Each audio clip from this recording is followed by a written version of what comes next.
There are stars, and then there are stars who burn so fiercely, so beautifully, that the world cannot look away, even as the flame destroys itself. Vivien Leigh was one of those stars, elegant, dazzling, fragile, and unforgettable. Tonight, we step into her world, a world of triumph, beauty, heartbreak, and shadows. A world she never escaped, but one she transformed forever. Vivien Leigh was born Vivien Mary Hartley in 1913, a dreamy, curious child with bright eyes and a voice that sounded like poetry in motion.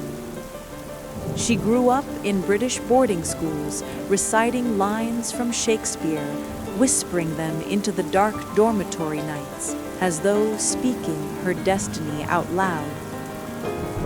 Even her teachers said she was too perfect to be real. But perfection is its own kind of burden. When Vivien was a young woman, she was stunning, almost ethereal. Her beauty was the kind that made rooms fall silent, her presence magnetic. She married young, before she even knew who she truly wanted to be. But inside her heart was a fire, a voice saying, "You are meant for the stage. You are meant for something more." And Vivien followed that voice. She walked into the theater world with a confidence that startled even herself. Acting wasn't her dream, it was her nature.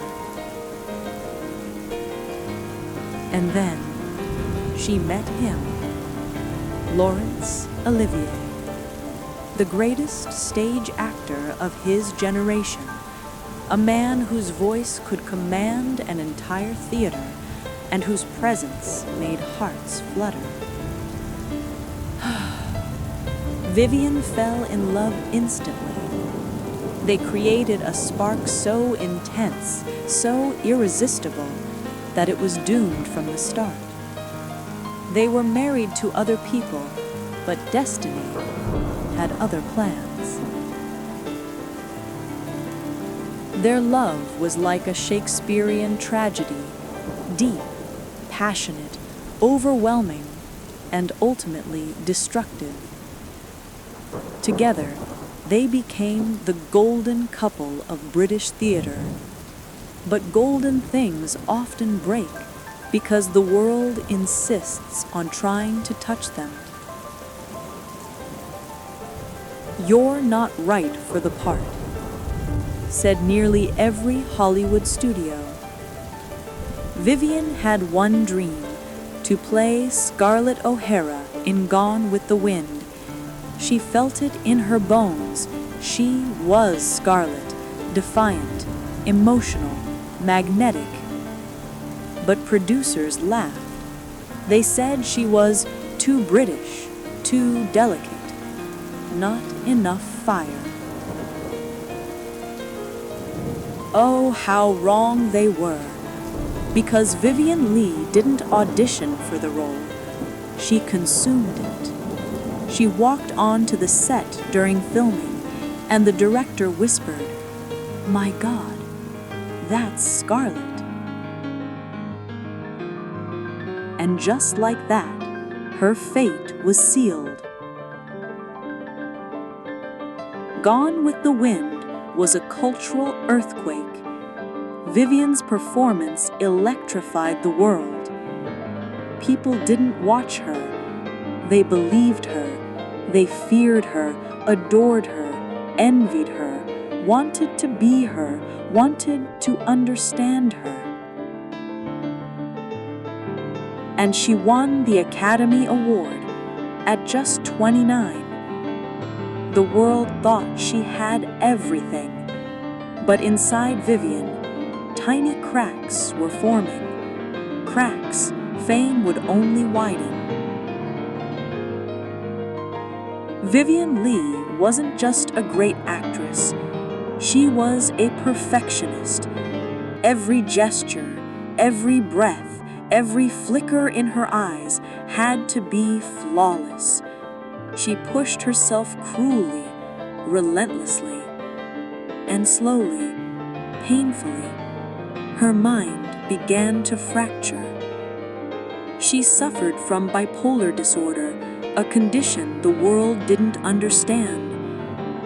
Doctors didn't have the words for it. Newspapers called her unstable. People whispered madness behind her back. She hid her pain behind glamour, behind those emerald eyes, behind that perfect posture, but the shadows were always there. When she played Blanche Dubois, a shattered, fragile woman clinging to fantasy, Vivien wasn't acting. She was bleeding. Brando said, watching her was like witnessing something sacred and something devastating. Her performance earned her a second Academy Award. But afterward, Vivien said, playing Blanche tipped something inside me. Her mind couldn't escape the role. She began slipping deeper into mania, falling into depressive spells, forgetting reality, losing control. She wasn't just acting tragedy, she was living tragedy. Olivier tried, he truly did. He loved her brilliance, feared her fragility, and carried her through storms. But Vivien's illness grew more violent, more consuming, more unpredictable. Their home filled with broken glass, shouting, sobbing, doors slamming at midnight, Vivien waking up with no memory of the night before. Their love cannot cure an illness that doesn't want to be cured. Eventually, Laurence Olivier let go, and Vivien's heart shattered. She once whispered, "I have lost everything I ever wanted."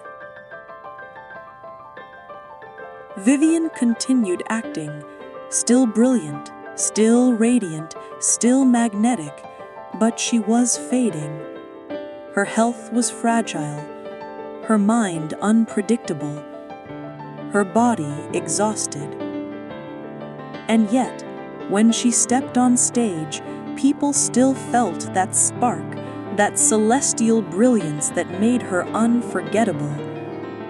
But her final years were lonely, quiet. A woman who had once conquered the world now battled shadows no one else could see.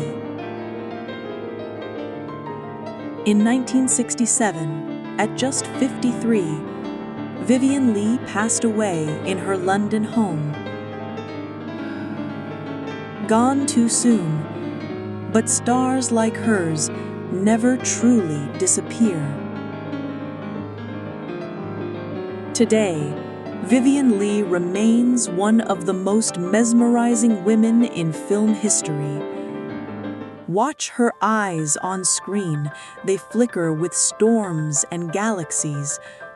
Watch her movements, grace carved into motion.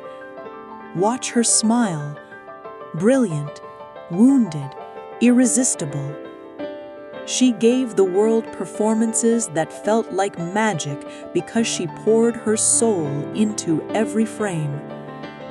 Vivien Leigh didn't just play characters, she lived them, breathed them, became them. And though her life was short, her impact was eternal. As you drift into rest tonight, imagine Vivien Leigh standing beneath a warm spotlight, her silhouette glowing, her eyes soft and full of stories, a woman too bright for the world that adored her. And hear a whisper in the velvet darkness: you can be brilliant and still be fragile. You can be loved and still feel lost. And you can fall and still leave behind a legacy of light. Good night, Vivien. Thank you for the fire you left behind.